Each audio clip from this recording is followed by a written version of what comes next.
Oh, that should do it. Alright, let's start this again. Take two, because it's not my stream without a blooper. It's Thursday, that day before, that day that starts the weekend for most people, or that starts a work week for others. So let's say good morning to, or good afternoon to a Prophet Cthulhu, a good morning to a Miss T and a Stargazer, a good afternoon to a Tailed Feature, a good morning to Neil who's trying to boot up his brain, a good morning to Ghost Dog, and either a good morning or a good afternoon to an Omega in my chat who is new. Pull up a chair, welcome, grab your favorite brew, I hope you enjoy the show. Good morning Reality Check, good morning Panina. Good morning, Sir Wolfie. Good morning, MC. Good afternoon, Jason. Good morning, Mr. Wicked. Good afternoon, Tailed. I believe I fixed the sound problem. Morning, Numbskull. Alright, on my way home. Won't be there till tomorrow at the rate Greyhound is going. Well, at least you're on the way home. At least you are on the way home. Arg, I've gone deaf. Let me turn it down a bit. Alright, there we go. Hang on.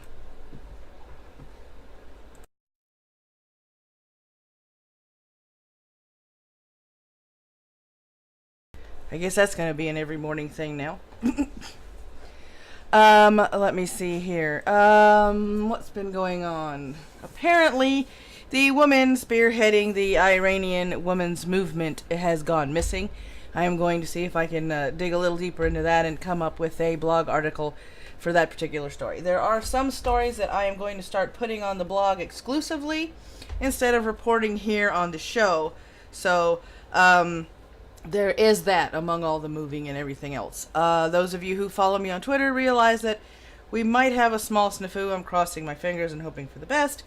Roommate has taken the truck to a garage this morning to hook it up to a diagnostic machine and to have a look at it to see if the problem with the transmission is something that is easily and quickly fixed or if it's something that is going to cost a lot of money.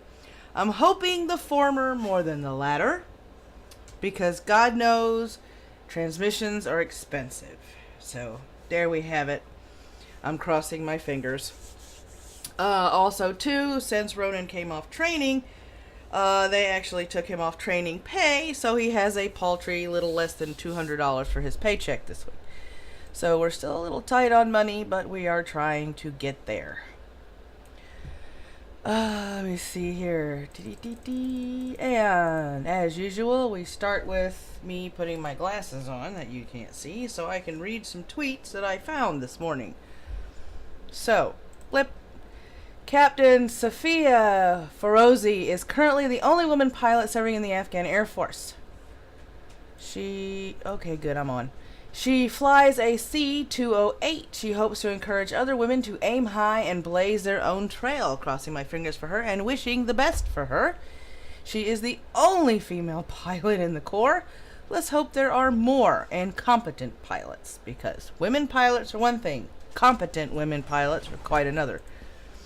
Ajit Pai. Closing the #digital divide is the FCC's top priority.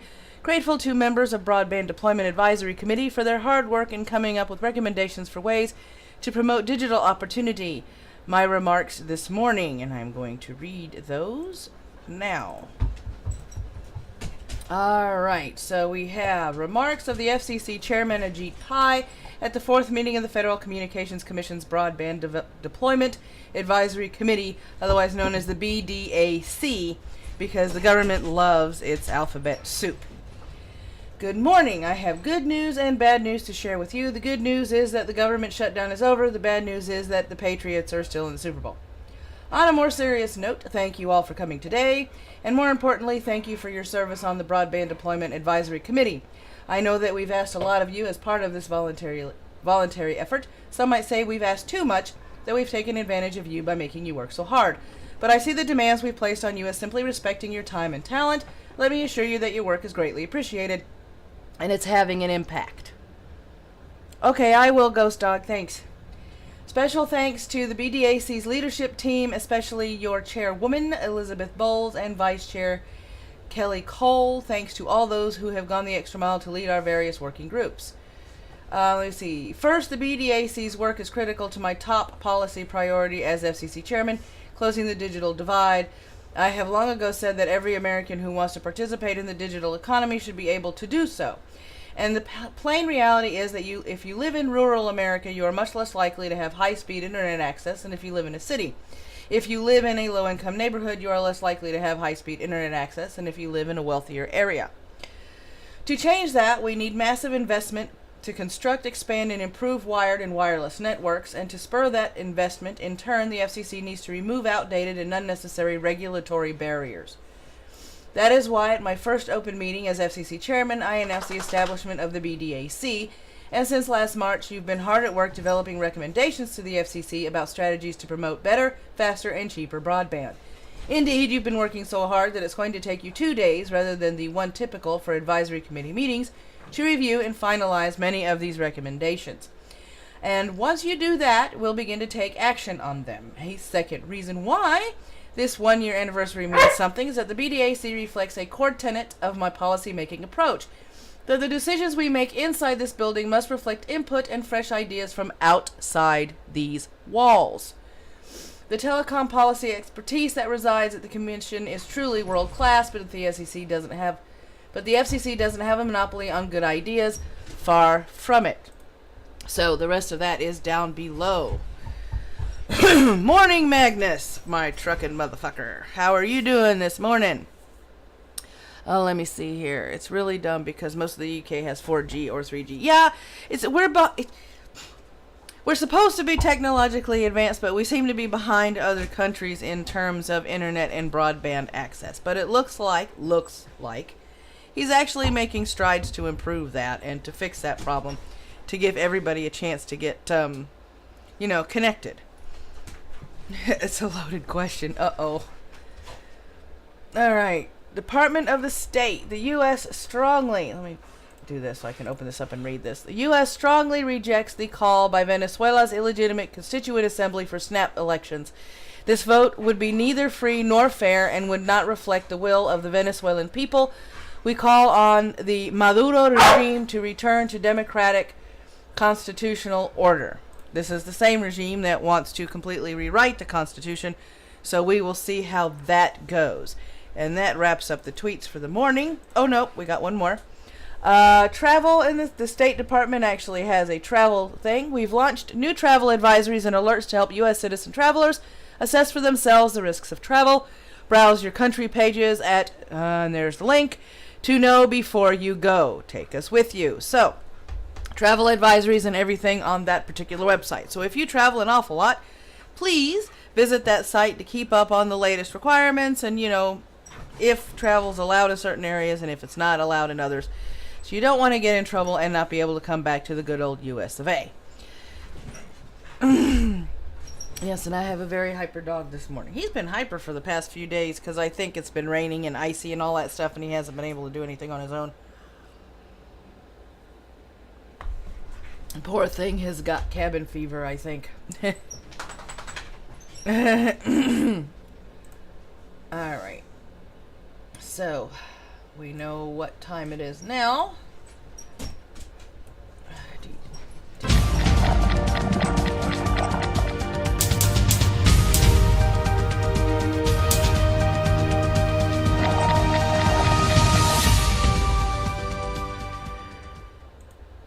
And we have a rhetorical entertainment in the chat. Good morning, and a good morning to G. Bronert. So the first story today is Trump and immigration, because that is on everybody's mind. Trump wants $25 billion wall for Dreamer citizenship. Wednesday, Trump laid out his opening offer, an immigration bill in which he says he wants a $25 billion border wall and is receptive to Dreamers becoming citizens. The unveiled framework is believed by the White House to be accepted. You know what? I really need to drink more coffee before I write this shit. By the White House to be accepted by Republicans and Democrats alike in hopes to end the standoff that caused a temporary shutdown. March 5th is when DACA expires, but the president has told the press he may extend the deadline if an agreement is not made. Trump wanted to give an incentive to the Dreamers, but has admitted one hurdle was addressing the legal status of the parents of the Dreamers. Lindsay was quoted as saying, this is Lindsey Graham now, President Trump's support for a pathway to citizenship will help us get strong border security measures as we work toward modernizing a broken immigration system. With this strong statement by President Trump, I have never felt better about our chances of finding a solution to immigration. Graham is a member of the bipartisan group who is trying to move forward the immigration legislation. So there you go. Yeah, that's my ringtone. Somebody tried to call me, but it's somebody trying to, sell their website development stuff. And I say no. MC, if I was Trump, I would have Mueller bring his entire staff for the interview, then interview each and every one of them per Justice Department investigation into FBI and put them on record. I can see that happening. Morning, Jacob. How are you doing this morning? So that's where we are with the immigration stuff. Let me see. I am going to mute myself, and we are going to play the weather, because I figured out what I'm doing wrong. Ha ha ha ha ha ha. A storm system of the western U.S. continues to bring out heavy rain and snow. By the time we're all said and done here with the snowfall in the western U.S., we could be talking feet of snowfall, especially in the Cascades, the northern Rockies, and maybe even the Sierra Nevada range. But out ahead of the storm system and trough of low pressure, we're dealing with fire weather concerns, of course, in the central and southern plains. Temperatures are going to be warming up east of the Rockies there as well. So here's your trough of low pressure. You can see widespread areas of snowfall, again, mainly in the high elevations, and then at the lower elevations we're tracking some rain. It does appear another surge of heavy moisture will come in by this upcoming weekend, but again, kind of watching some moisture develop in the central part of the nation as well, and this is going to be adding up to maybe a quarter, half an inch through Saturday night and early Sunday morning. A little bit of wintry precip across the Great Lakes, but again, there's Saturday, another surge of that heavy moisture rolling in. So for now, we do have a number of winter weather headlines from the Rockies to the Cascades and the Sierra Nevada range. Again, as I mentioned, maybe feet of snow by the time this is all said and done, but through Sunday morning, you can see some lower elevation snowfall as well. Jackson in Wyoming there, maybe good 10-inch, maybe 12-inch tallies around town. And then through Sunday morning, several inches of liquid from Seattle to Portland and even into northern portions of California. But again, the Sierra Nevada range will pick up some snowfall, which is good news. As of yesterday, we were about 20% of average snowpack in those particular areas. And of course, we use that snow for water in California during the summer months. So any snow that we could pick up now is good news. Critical fire weather conditions today in the central plains.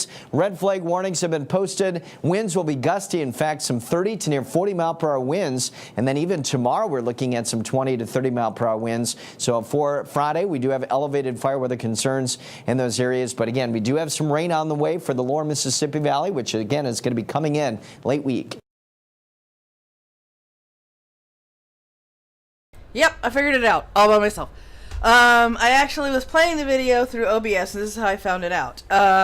It seems that all the audio channels in the mixer were playing the audio at the same time, which was causing the echo. So I have to mute everything but the video that I am showing in order for the video not to echo. But I did figure it out. Haha, this 44-year-old is learning, yo. Alright, let me see here. And we're going to scroll up to the next one. Alright, next one. Mount Mayon still swells with magma. Mount Mayon, a volcano which has been erupting for the past 2 weeks in the Philippines, is showing magma swells according to scientists. This has led to more than 74,000 people taking shelter in dozens of emergency shelters, while the volcano spews lava, ash, superheated gas, and rocks. Philippine officials have fears the eruptions may last months. The lava was measured to erupt up to 500 meters, that's 1,640 feet for us Americans, high, with ash plumes up to 5 kilometers, which is 3 miles for us, in the air. As of reports have been found, there have been no reports of people missing. This, however, may change, and I am going to keep my eye on what's going on in that area. So yeah, the Philippines is still going through their volcano problems. And now, the story that everybody has been, I hope they were able to As far as Mount Mayon is concerned, I hope they were able to warn everybody in time for these people to get into these protective shelters, because the last thing we want is a very large loss of life. Right. Oh my God, a volcano erupts. In other news, environmental activists claim the earth is warming. Exactly, Panina. Exactly. There was another eruption, I think it was Pinatubo, is the name of the volcano. When that one erupted, they had 100 deaths. There are around 20 active volcanoes in the Philippines. So, they're always constantly on watch to see if and when and which one is going to blow. So they are still coping with that there. Now, here we go. DOJ releasing memo would be extraordinarily reckless because, Prophet Cthulhu, eruptions are better than explosive volcanoes like Mount St. Helens. Yes, I completely agree, Prophet. You do have a point there. Philippines have issues with volcanoes, and they better get ready for issues. Yeah, Next up, Yellowstone, a pot about to blow. More at 11. Panina. All right, in a letter to Representative Devin Nunes, House Intelligence Committee Chairman, Assistant Attorney General Stephen Boyd says releasing the FISA memo, which alleges abuses at the Department of Justice and the FBI, would be, quote, extraordinarily reckless, unquote. Boyd stresses the DOJ and the FBI should be able to review the memo before release. The memo describes alleged abuses of the Foreign Intelligence Surveillance Act, otherwise known as FISA, by the FBI during Obama's tenure in office during the 2016 campaign. Boyd writes, we believe it would be extraordinarily reckless for the committee to disclose such information publicly without giving the department and the FBI the opportunity to review the memorandum and to advise the committee of the risk of harm to national security and to ongoing investigations that could come from public release. Let me scroll this all the way down. That way you guys can see this. All right. Indeed, we do not understand why the committee would possibly seek to disclose classified information and law enforcement sensitive information without first consulting with the relevant members of the Intelligence Committee. It's called transparency. Right. Hashtag release a memo. Exactly, MC. MC also says, screw Boyd. Once again, G. Bronner. Objection. Under what grounds? It's devastating to my case. Liar. Liar. MC. Boyd is part of the swamp and wants to cover his ass. Exactly. Now, show me ones in the chat if you believe the only reason that the FBI and the DOJ want to review the memo is to redact the hell out of it to make them look not as bad as the memo is supposedly making them look. Panina Chan, be damned, the consequences, released the memo. Seriously, for more than 30 years we've been dealing with this crap. I agree. Completely, Panina, I completely agree. Yeah.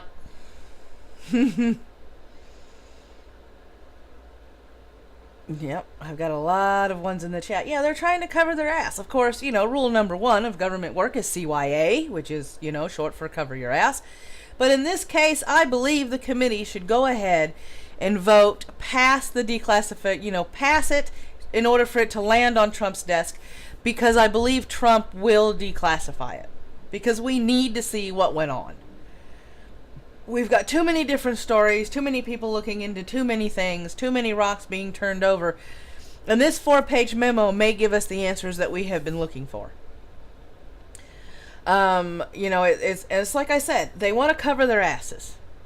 And if they get their hands on it first, it's going to be redacted all to hell and back.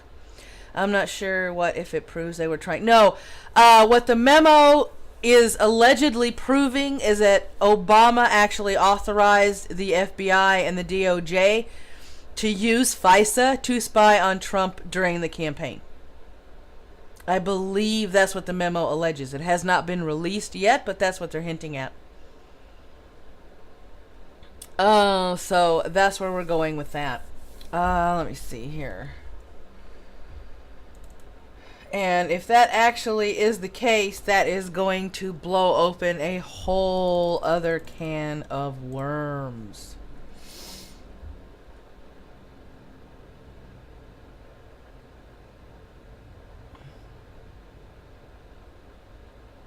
It is kind of funny. But I've also known somebody with the initials BM. So, I think they beat you just a tad bit.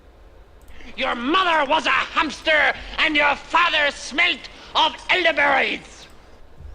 Alright, so we are going to, and once again, I didn't set this up. I know I was forgetting something. Ha ha ha ha ha. Alright, in our recommended videos for the day, we have Everything Wrong with the Lego Ninjago movie in 13 minutes or less, and the host of the stream's mouth is starting to glitch. I was listening to this while I was typing up the news, which may be part of my problem, and it was absolutely freaking hilarious. Good morning or good afternoon, Sir Adamantine.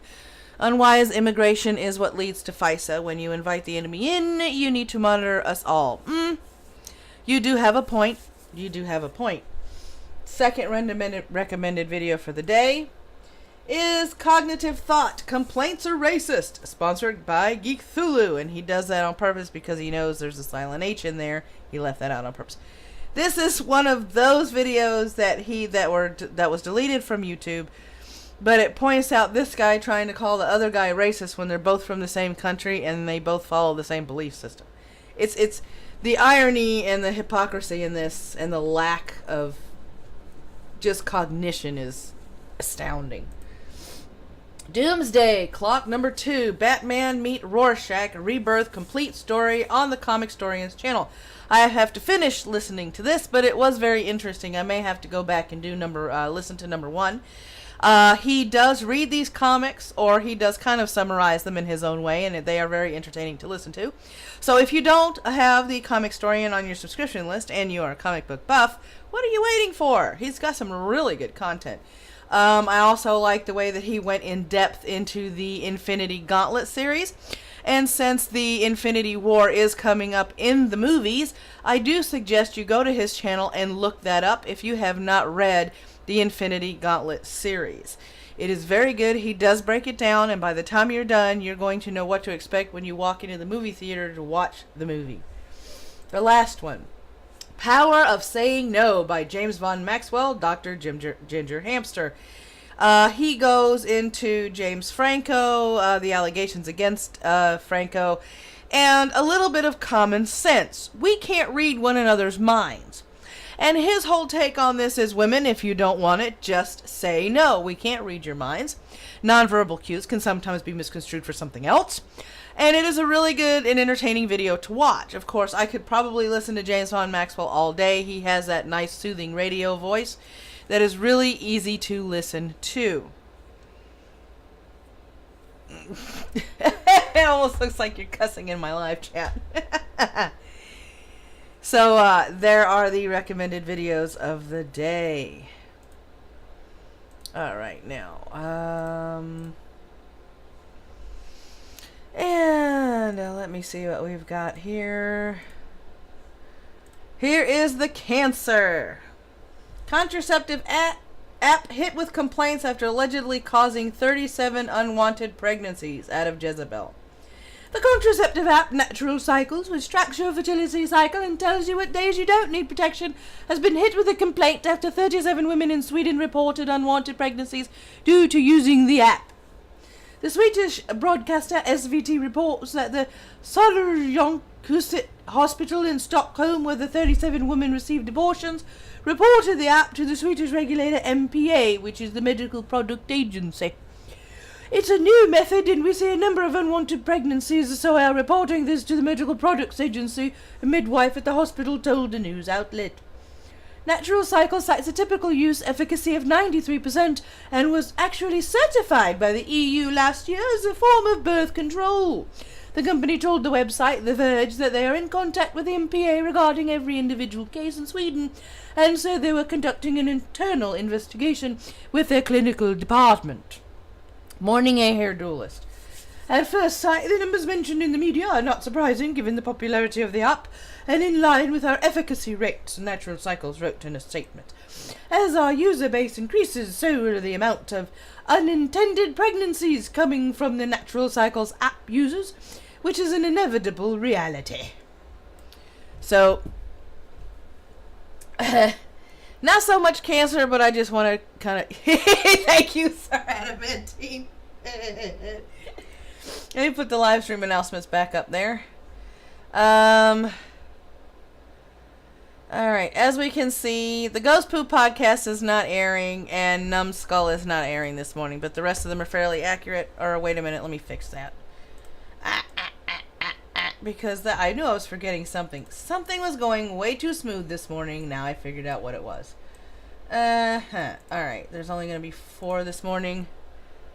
So, let me see here. Doop, boop, boop. Alright, boop, boop, boop. Bunk, bunk. Bunk, bunk. Yep, you're getting sound effects. Bunk, bunk. Alright, that should do it.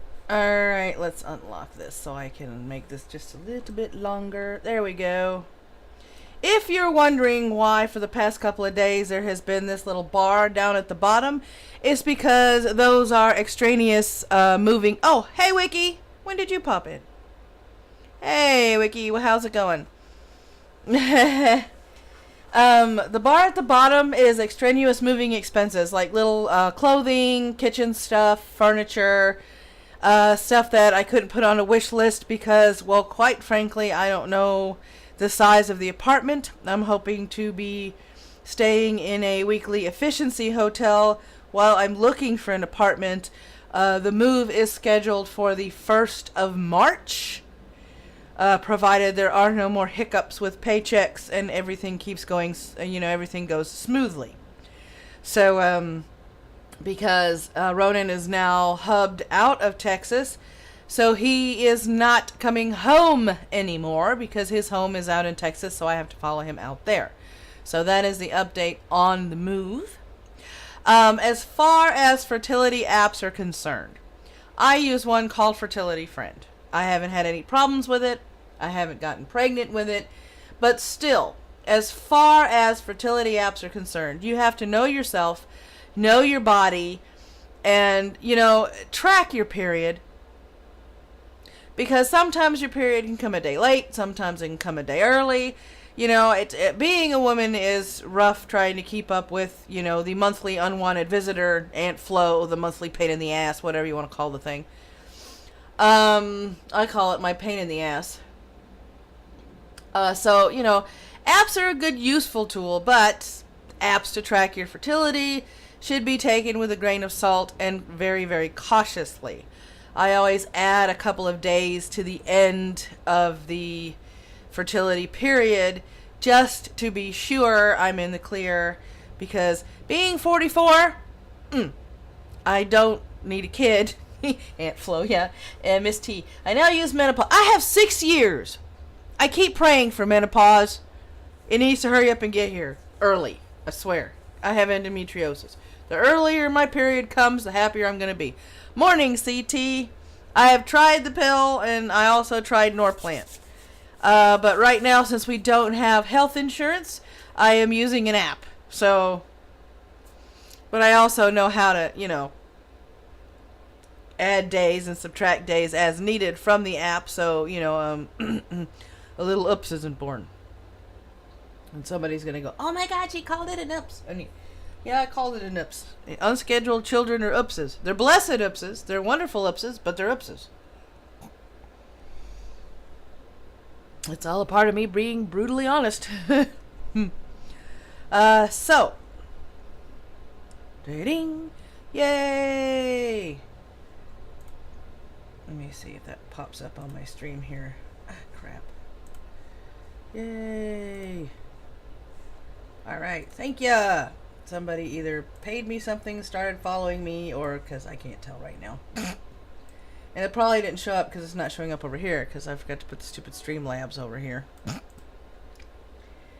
So, thank you! Thank you very much, I heard that. Yes, you missed it, Cancer, but that's okay. There's always somebody that wanders in just before I end the stream. So, as usual, may your coffee ever flow. Oh, thank you for the $5, Pen. May your coffee ever flow. May your caffeine be ever strong. And may you have a thoroughly terrific Thursday. Take care, my coffee nuts.